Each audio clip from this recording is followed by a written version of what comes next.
Ingatkan kembali pertanyaan hanya akan kami bacakan satu kali. Pertanyaan 2C, salah satu persoalan dari penyelenggaraan berbagai SMK selama ini adalah kurangnya relevansi antara program keahlian SMK dengan sumber daya, keunggulan maupun kebutuhan dunia usaha dan industri. Pertanyaannya, inovasi tata kelola seperti apakah yang akan dilakukan oleh paslon untuk menjawab persoalan tersebut? Waktu Anda menjawab 1 menit 30 detik dimulai saat Anda berbicara, silakan. Baik, terima kasih. Ini penting untuk kita mencari solusi bersama bagaimana teaching industry. Kita lakukan di cukup banyak SMK di Jawa Timur, teaching industry. Kerjasamanya tentu dengan berbagai industri-industri strategis. Kemudian kerjasama dengan beberapa negara. Kita juga memiliki tempat sampai kemudian ada tempat di mana ada kampung, saya sebut kampung Jepang, karena memang disiapkan alumninya untuk menjadi nakhoda di kapal pelayaran ke Jepang. Nah, kami membangun link and match tidak sederhana karena magang kita memulai pada periode 5 tahun ini, kita minta magang itu 5 bulan. Jadi kalau dengan libur dia sebetulnya 1 semester.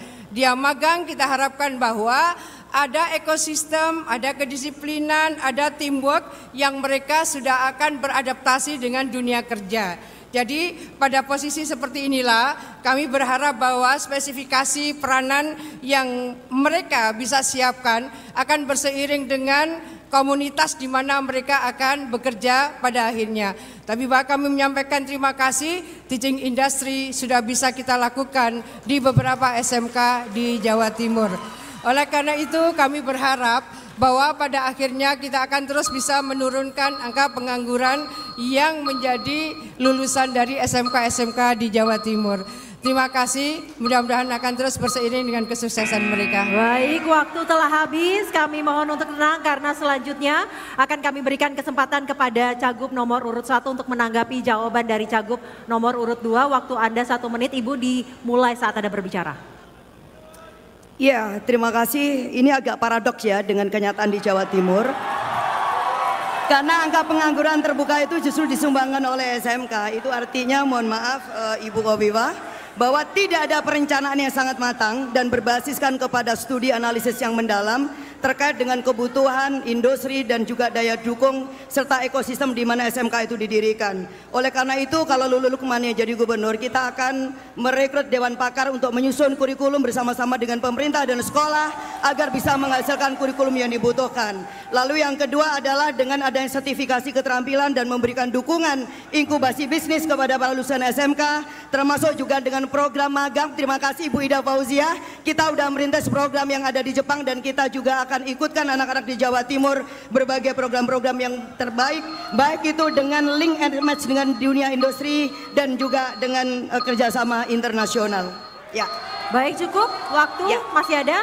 Dan waktu telah habis dan selanjutnya akan saya berikan kesempatan kepada Cagup nomor urut 3 untuk menanggapi. Waktu Anda 1 menit, Ibu dimulai saat Anda berbicara, silahkan.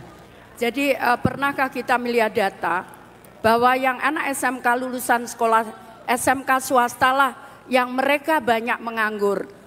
Kenapa? Karena mereka tidak punya fasilitas untuk uji lab dan sebagainya. Karena itu saat Tuhan mempercayai kami, maka kita tidak pernah membedakan SMA, SMK negeri swasta maupun di pondok pesantren. Yang kedua adalah permasalahan utamanya bukan match-match. Karena SMK itu dikelola dengan BLUD. Mana mungkin sekolah mencari uang untuk menghidupi pendidikan itu. Karena pendidikan itu adalah kewajiban negara. Jadi pemerintah harus membiayai itu semua. Yang ketiga adalah masalahnya, sebetulnya saya sudah banyak melakukan, bahkan kirim perawat ke Jepang, Korea dan sebagainya. Terima kasih. Baik, waktu telah habis dan selanjutnya akan saya berikan kembali kesempatan untuk Cagup nomor urut 2 merespon tanggapan dari Cagup nomor 1 dan 3. Waktu Anda 1 menit dimulai dari Anda berbicara. Ya, ini penting karena kami sudah mengkoordinasikan berkali-kali antara BPS dan Kementerian Pendidikan dan Kebudayaan. ada perbedaan ketika melihat bahwa ini disebut nganggur atau tidak. Jadi BPS mengasosiasikan ketika seseorang itu masuk dalam sebuah institusi perusahaan tertentu baru disebut dia bekerja. Tetapi bahwa kalau kita keliling, siapa yang rajin keliling ke SMK, mereka kalau ditanya mereka akan bekerja dalam suatu institusi atau mandiri. Mereka lebih senang menyebut mandiri. Inilah sebetulnya yang disebut gig economy. Era dunia adalah era gig economy. Mereka ingin kontrak-kontrak jangka pendek, bukan kontrak jangka panjang. Kemudian soal BLUT, saya ingin menjelaskan bahwa di Jawa Timur 67 BLUD.